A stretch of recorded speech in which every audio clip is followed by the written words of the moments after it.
Halo guys, ketemu lagi dengan aku Lican. Cerita kali ini kita lanjutkan tentang keadaan kampung sepuh habis ditinggal oleh Ujang ya. Setelah Ujang dimarahin Ki Baah, dia jadi balik gak ya? Langsung aja kita masuk ke ceritanya. Let's go to the story. Di malam yang dingin itu, terlihat Mang Rusdi dan Pak Ardi sedang duduk di sebelah warung yang kini ambruk, ditemani api unggun yang mereka buat untuk menghangatkan badan. Kepulan asap rokok terlihat, bersamaan dengan asap api unggun yang membumbung tinggi dan menghilang di kegelapan malam. Biasanya jam-jam seperti ini hanya lampu warung yang menyala paling terang.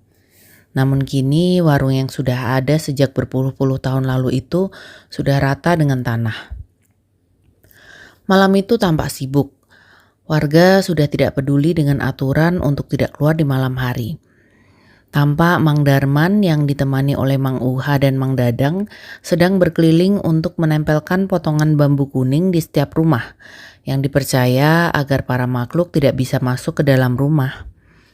Mang Darman berjalan dengan santainya karena di dalam sakunya ia membawa benda-benda yang ia percaya bisa menangkal para makhluk. Bahkan ia membawa satu kresek berisi kepiting sawah yang katanya bisa menangkal tuyul. Tak lama mereka berkumpul mengelilingi api unggun yang masih menyala di dekat warung. Mereka berlima sesekali mengobrol tentang warung dan kejadian-kejadian yang menimpa mereka sambil menyeduh kopi yang sudah disiapkan oleh Pak Ardi. Waktu sudah hampir menunjukkan jam 12 malam, namun tampaknya kampung sepuh tetap hening. Kalau duduk terus malah ngantuk. Mang Uha, yuk kita keliling, ajak Mang Dadang sambil berdiri. Dengan sigap Mang Uha ikut berdiri dan mengangguk pada Mang Dadang.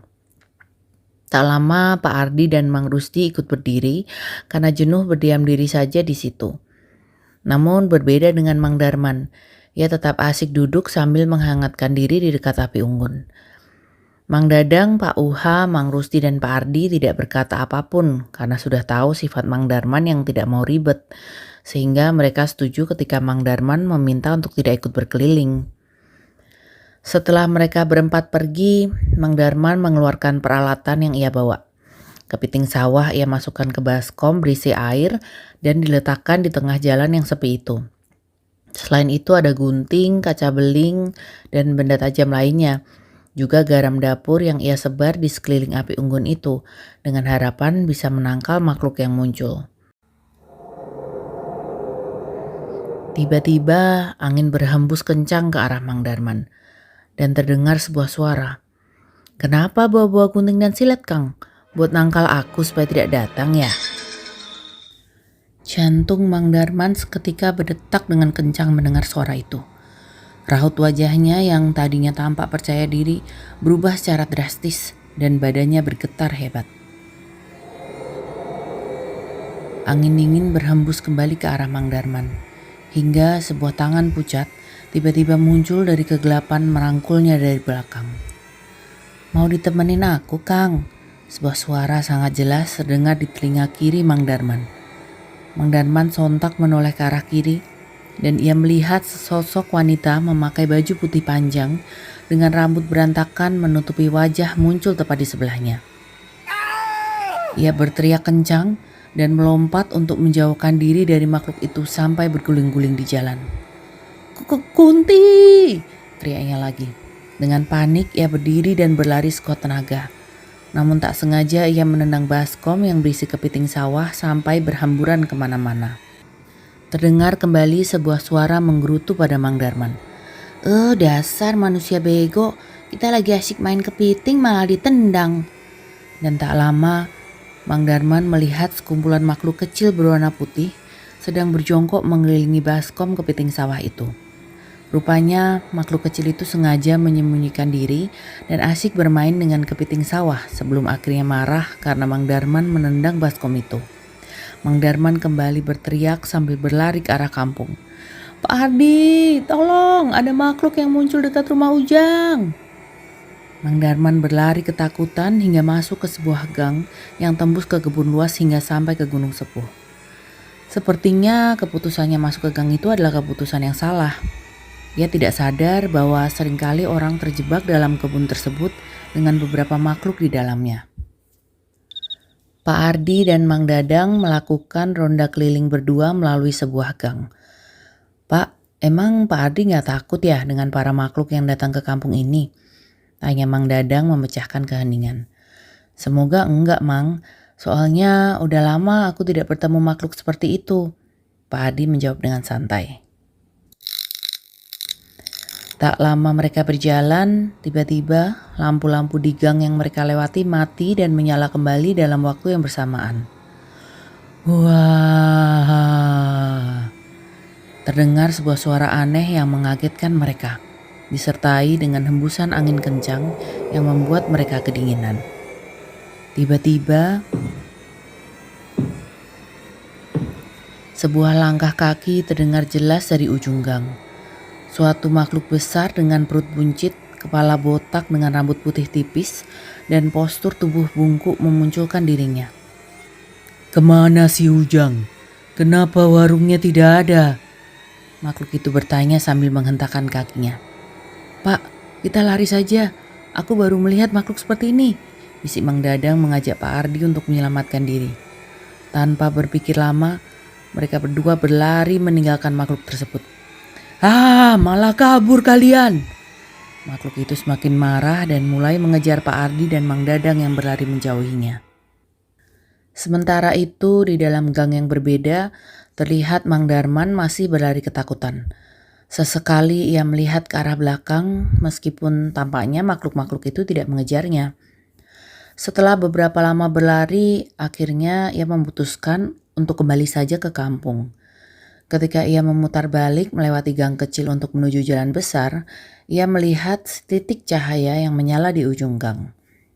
Ia pun mempercepat langkahnya hingga sampai di ujung gang. Ia melihat cahaya itu ternyata berasal dari obor para warga yang berjalan beriringan ke arah warung. Namun anehnya, warga yang Mang Darman lihat tidak ada yang ia kenali. Karena penasaran, ia memberanikan diri untuk bertanya pada salah satu warga yang berjalan itu. "Punten Kang, Akang teh mau pada kemana malam-malam begini? Bukannya kita semua gak boleh keluar di malam hari ya?"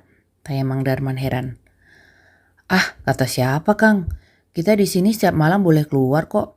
Kita pada mau ke pasar jurik Kang," kata orang itu sambil menunjuk suatu tempat yang terang benderang. Mendengar jawaban orang itu, ketakutan Mang Darman mendadak kembali. Ia ingin berbalik lagi ke gang yang ia lewati tadi, namun sekarang gang itu tampak gelap dan sepi.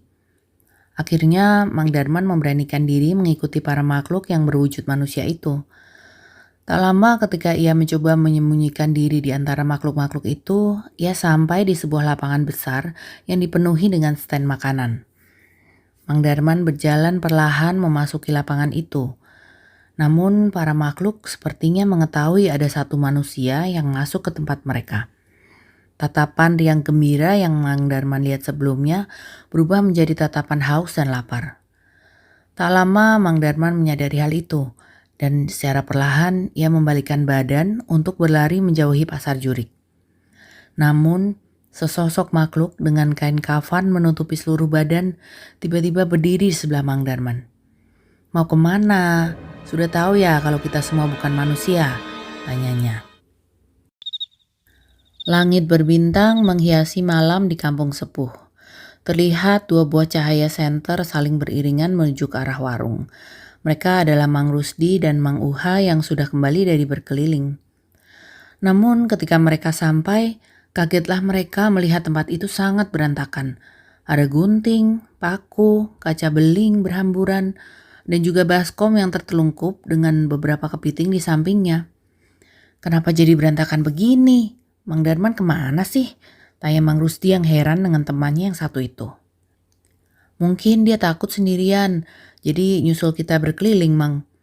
Yuk kita ngopi-ngopi dulu aja, aku udah ngantuk nih," kata Mang Uha sambil menyeduh kopi dari termos air yang ada di dekatnya.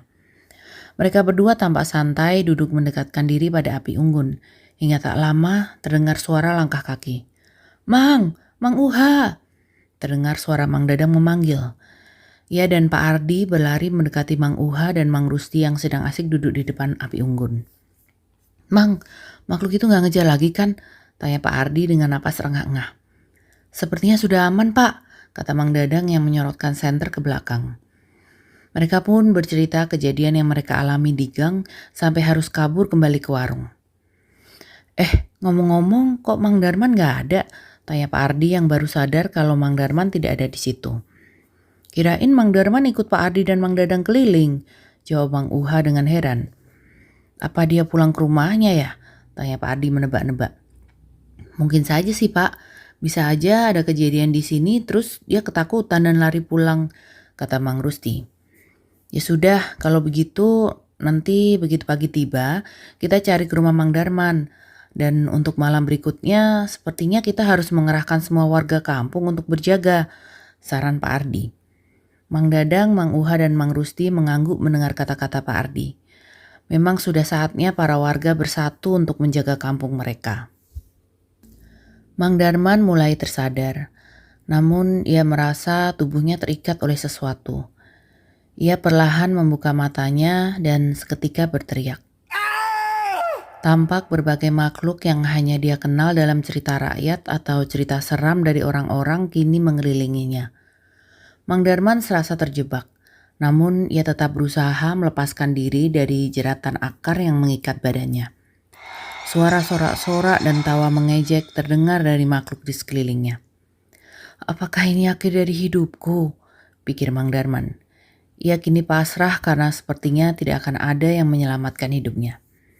Hingga tak lama dari tengah kerumunan, terlihat seorang wanita cantik dengan kebaya putih bersih berjalan mendekat. Sepertinya para makhluk menghormati wanita itu karena mereka mendadak mundur ketika wanita itu lewat. "Maaf, aku belum memperkenalkan diri. Namaku Nyi Bodas, seseorang yang menggantikan Nyi Laras di tempat ini. Awalnya aku tidak bisa berbuat apa-apa, tapi terima kasih pada penjaga warung yang membuat Nyi Laras menghilang sehingga..." Tiba-tiba wanita itu tertawa keras.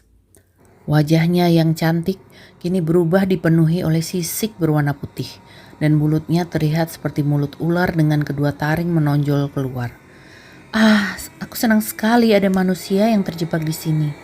Kamu juga sepertinya sudah pasrah dan siap jiwamu kutarik menjadi budak di Gunung Sepuh," kata wanita itu sambil mendekati Mang Darman.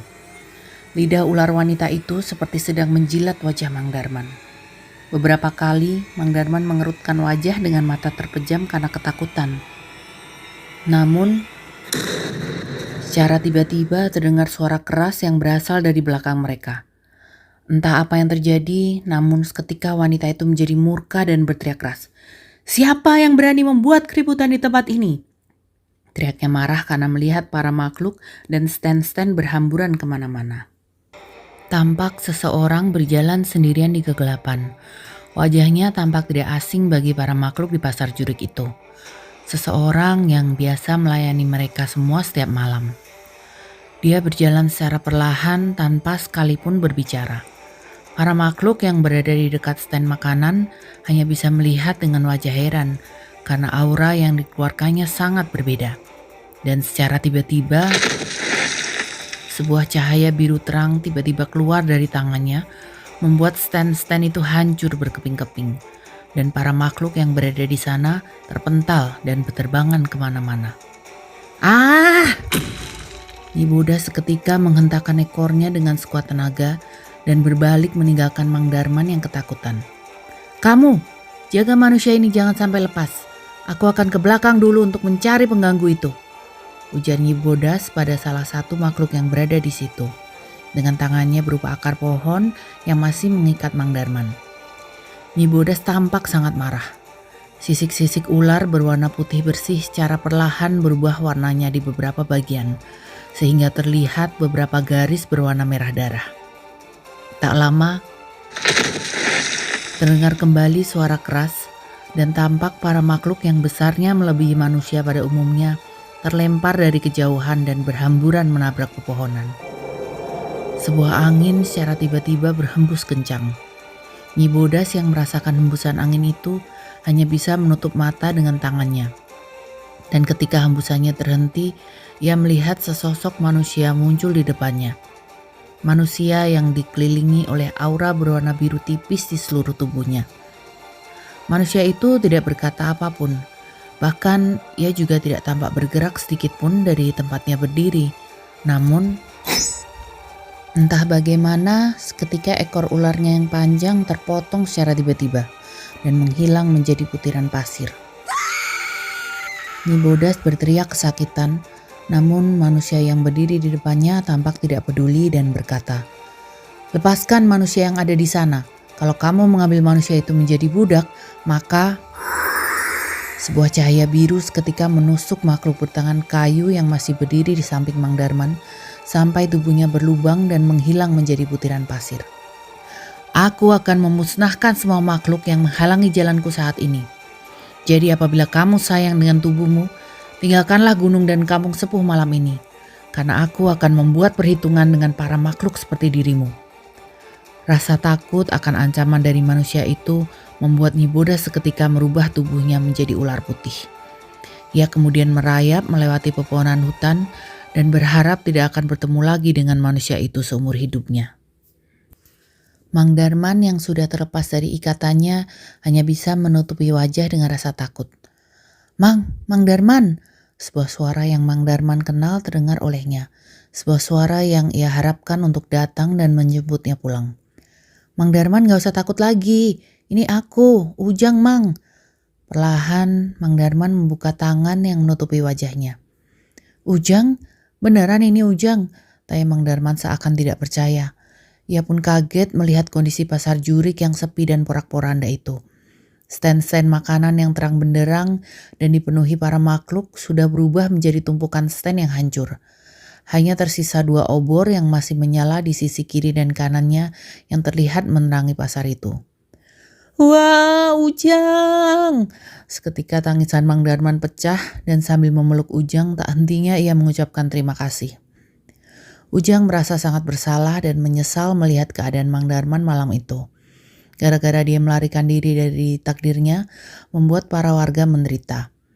Namun Ujang bersyukur dia belum terlambat untuk menyelamatkan Mang Darman. "Semua sudah selesai, Mang. Ayo kita pulang." Ujang tersenyum mengajak Mang Darman keluar dari tempat itu. Kemudian Ujang mengangkat tangan ke atas dan mulutnya membacakan sebuah mantra. Langit di sekitar tempat itu seketika retak dan pasar yang porak-poranda itu seketika berubah menjadi kebun lebat dengan pepohonan yang tampak tidak asing. Ujang dan Mang Darman sudah kembali ke kampung sepuh. Namun ada yang aneh ketika Mang Darman melihat bekas api unggun di dekat warung Ujang. Bekas api unggun itu seperti sudah selesai dibersihkan dan hanya tersisa bekas abu yang menempel di tanah. "Jang, sudah berapa lama aku terjebak di pasar jurik itu?" tanya Mang Darman heran. "Mang Darman sudah menghilang selama 4 hari, Mang. Saat ini warga sedang berkumpul di rumah Pak Ardi sebelum aku datang untuk menjemput Mang Darman. Jadi ayo kita ke sana sekarang," kata Ujang sambil menarik lengan Mang Darman yang masih bengong itu. Keadaan kampung sepuh kini terlihat sangat kacau. Banyak rumah yang kondisinya rusak, atap-atap bolong dan terlihat bekas cakaran di dinding rumah.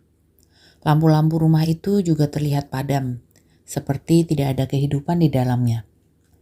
Hanya sinar bulan dan beberapa lampu dari rumah yang masih dihuni menerangi jalan di kampung sepuh yang gelap gulita malam itu. Dan salah satu rumah yang masih utuh adalah rumah Pak Ardi, dan saat ini dihuni oleh beberapa warga yang mengungsi. "Punten Pak, ini aku Ujang. Aku sudah membawa Mang Darman pulang," kata Ujang sesampainya mereka di rumah Pak Ardi. Pintu rumah Pak Ardi perlahan terbuka dan terlihat Pak Ardi bersama sebagian warga di dalam rumah menyambut Ujang dan Mang Darman.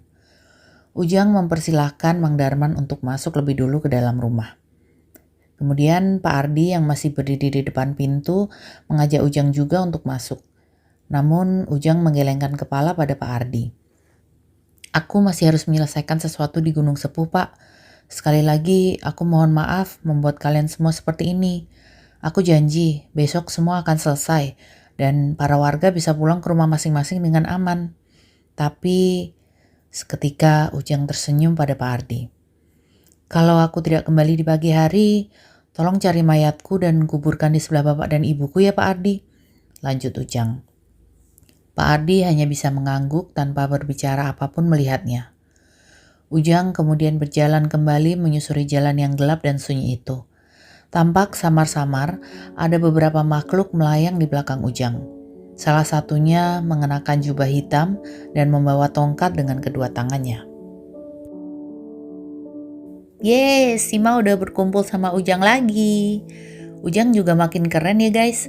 Dari yang awalnya hobi banget pingsan sampai bikin sebel, sekarang udah kayak superhero aja dia. Oke guys, jangan lupa untuk mendengarkan kisah selanjutnya di malam Jumat nanti. See ya!